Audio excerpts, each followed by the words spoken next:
பார்த்தீங்கன்னா அறிவு தொகுப்பும் கலைத்திட்டமும் இந்த சப்ஜெக்ட் தான் நம்ம பார்த்துட்டு இருக்கோம்.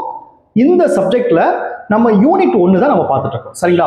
அந்த யூனிட் 1ல இன்னைக்கு நம்ம பார்க்க போற கொஸ்டின் வந்து பார்த்தீங்கன்னா ரொம்ப ரொம்ப முக்கியமான கொஸ்டின். இந்த கொஸ்டின் வந்து உங்களுக்கு எக்ஸாம் வர்றதுக்கான வாய்ப்பு அதிகமா இருக்கு. இது வந்து முக்கியமான ஒரு 10 மார்க் கொஸ்டின். சரிங்களா? அது என்ன கொஸ்டின் அதை நம்ம பார்க்கறதுக்கு முன்னாடி நம்மளுடைய இந்த BEd second year 4th semester கிளாஸ்ல புதுசா ஜாயின் பண்றதுக்கு நிறைய பேர் கால் பண்றீங்க. நீங்க எப்படி ஜாயின் பண்ணணும்னா என்னுடைய மொபைல் நம்பர் 9159084262 இந்த நம்பருக்கு நீங்க கால் பண்ணுங்க. நம்முடைய கிளாஸ்ல நீங்க எப்படி ஜாயின் பண்ணலாம் சொல்லி நான் உங்களுக்கு டீட்டெயிலா சொல்லியிருப்பேன். அதே மாதிரி புதுசா ஜாயின் பண்ணவங்களுக்கும் நான் இதுவரைக்கும் நடந்த அந்த பழைய கிளாஸ் நோட்ஸ் எல்லாமே அனுப்பிச்சு வச்சிருவேன். நான் அனுப்புற நோட்ஸ் வந்து பாத்தீங்கன்னா நீங்க எக்ஸாமுக்கு எப்படி எழுதணுமோ அந்த மாதிரி இருக்கும். நான் எல்லாமே பாயிண்ட் வைஸா கன்வெர்ட் பண்ணி நீங்க எக்ஸாம் எப்படி எழுதணுமோ அந்த மாதிரி உங்களுக்கு கொடுத்துருப்பேன். சரிங்களா? ஸோ ஜாயின் பண்ண விருப்பப்படுறவங்க என்னுடைய மொபைல் நம்பருக்கு கால் பண்ணி டீட்டெயிலாக கேட்டு நம்முடைய கிளாஸ்ல நீங்க ஜாயின் பண்ணிக்கலாம். சரிங்களா? ஓகே, இன்னைக்கு அந்த யூனிட் 1ல என்ன முக்கியமான 10 மார்க் கொஸ்டின் நம்ம பார்க்க போறோம் அப்படி பார்த்தீங்கன்னா, அறிவின் ஏற்புடைமை குறித்த கொள்கைகள் அல்லது உண்மைத்தன்மை குறித்த கொள்கைகள். இந்த கேள்வியை பொறுத்தளவுக்கு பார்த்தீங்கன்னா நான் அனுப்பின நோட்ஸை நீங்க படிச்சீங்கன்னா உங்களுக்கு புரியாத மாதிரியே இருக்கும். இந்த கிளாஸை கவனிச்சுட்டு நீங்க படிங்க, உங்களுக்கு ரொம்ப ஈஸியா இருக்கும். சரிங்களா? ஸோ கிளாஸை கவனிக்காம நீங்க டைரக்டா நோட்ஸ் படிக்கிறப்ப உங்களுக்கு ஒண்ணுமே புரியாது. ஏன்னா இந்த கொஸ்டின் கொஞ்சம் கடினமா இருக்கும், ஆனா புரிஞ்சுக்கிட்டா ஈஸியா இருக்கும். சரிங்களா?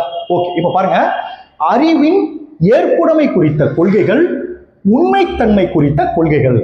இந்த கேள்வியிலே நீங்க ஒரு விஷயத்தை புரிஞ்சுக்கலாம். இதுல ஃபர்ஸ்ட் ஒண்ணு பாருங்க, அறிவின் ஏற்புடைமை.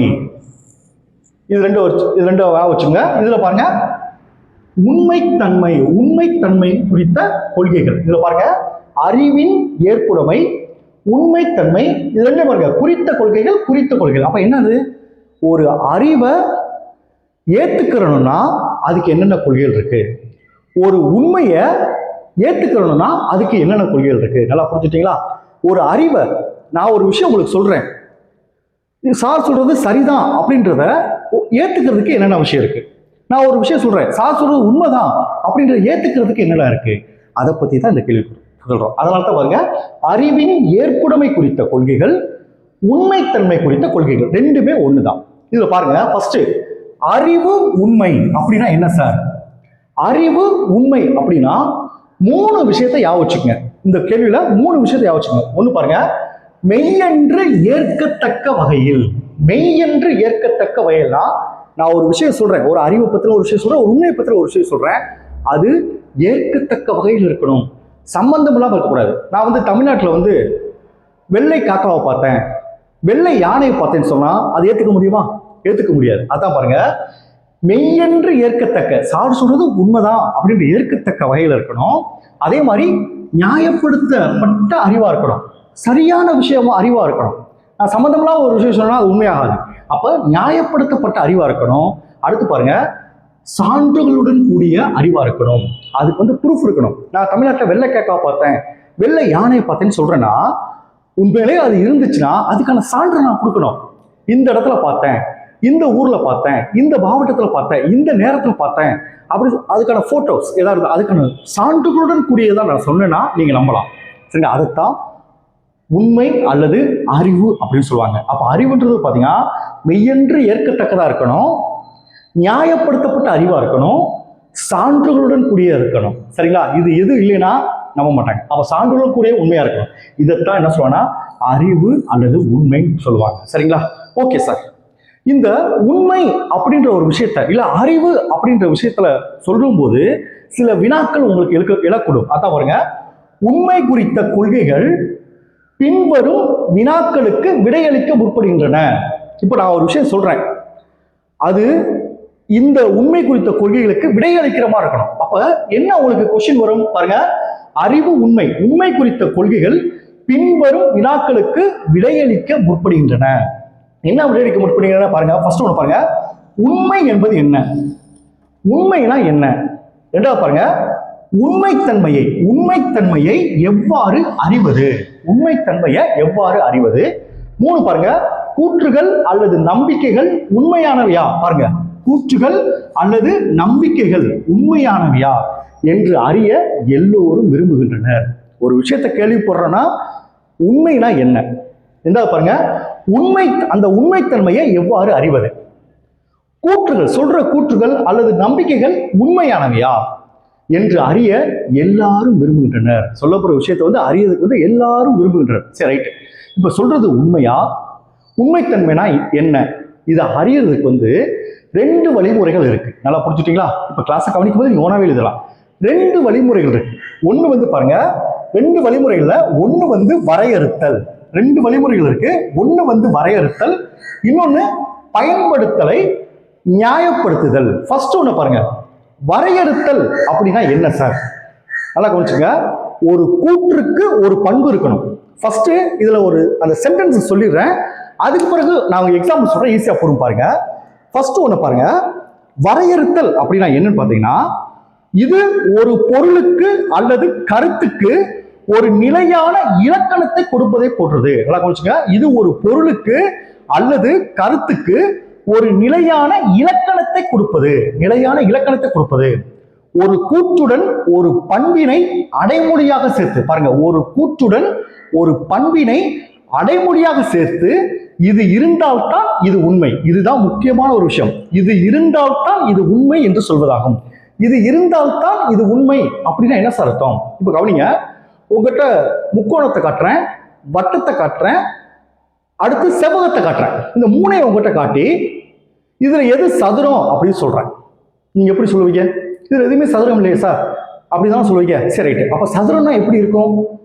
4 பக்கங்களும் சமமான அளவை கொண்டதுதான் சதுரம். இது வந்து என்னது? அந்த சதுரத்துக்கான பண்பு.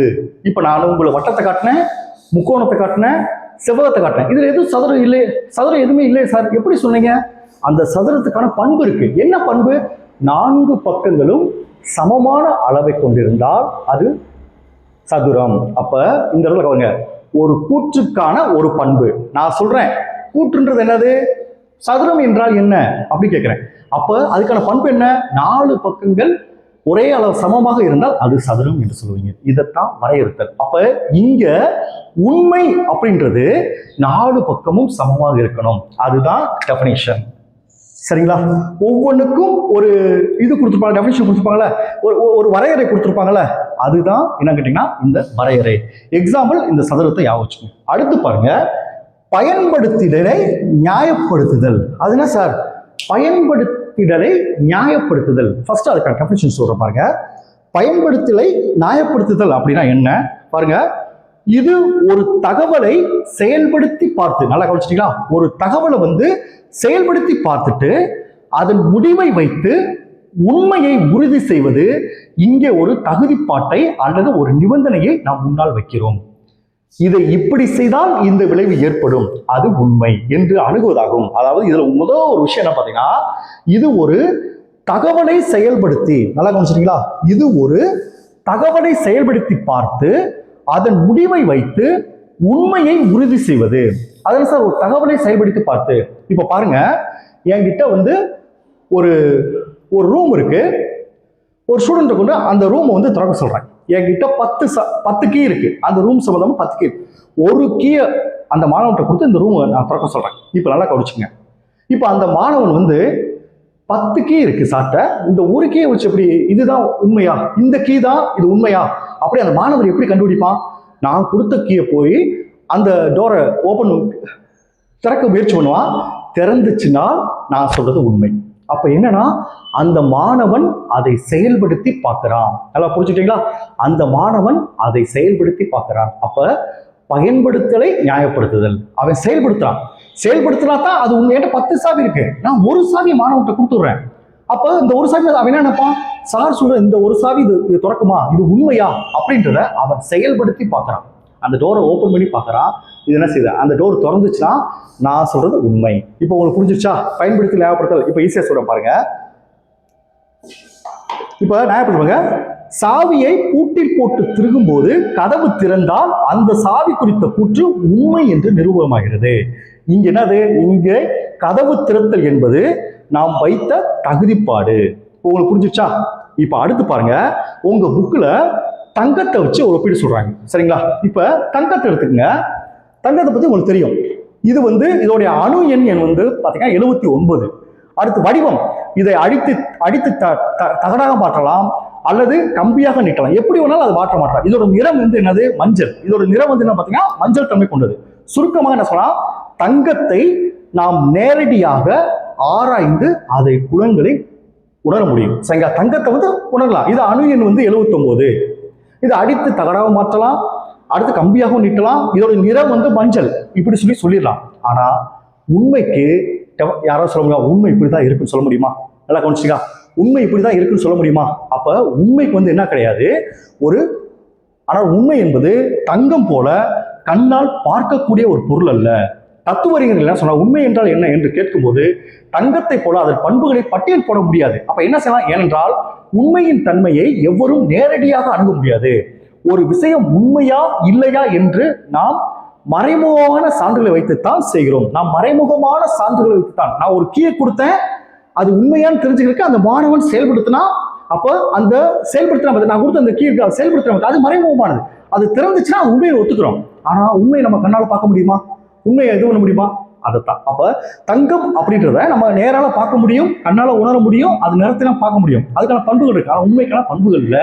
அதை செயல்படுத்தி பார்க்கறது மூலமா தான் அந்த உண்மை வெளிப்படும். அப்ப இதைத்தான் என்ன சொல்லுவோம்னா இந்த பயன்படுத்தலை நியாயப்படுத்துதல். இப்ப இந்த கேள்வி புரிஞ்சுச்சா? சரி, ரைட்டு சார்.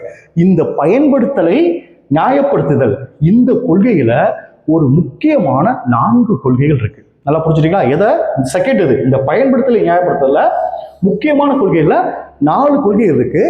அந்த 4 கொள்கைகள் என்னன்னு பாத்தீங்கன்னா, உண்மை குறித்த ஒத்தமைவு கொள்கை, 2 உண்மை குறித்த பயனளவு கொள்கை, 3 சொல்பொருள் கொள்கை, 4 தளர்வுறச் செய்யும் கொள்கை. இந்த 4 கொள்கைகள் இருக்கு. ஒவ்வொரு கொள்கையை பத்தி அடுத்தடுத்த கிளாஸ்ல பார்ப்போம். அடுத்து வர கிளாஸ் கொஞ்சம் சீக்கிரம் கிளாஸ் ஸ்டார்ட் பண்றேன். சரிங்களா? Okay, thank you students. நம்ம நெக்ஸ்ட் கிளாஸ்ல பார்ப்போம்.